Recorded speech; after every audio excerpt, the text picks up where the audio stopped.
Да не надо близко, так, чтобы видно было. Сдох.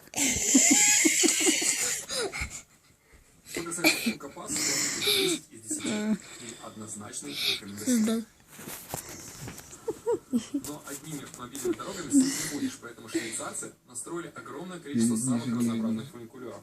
Попадается очень экзотический экземпляр, например, фуникулер Киви, самый крутой фуникулер в своем классе.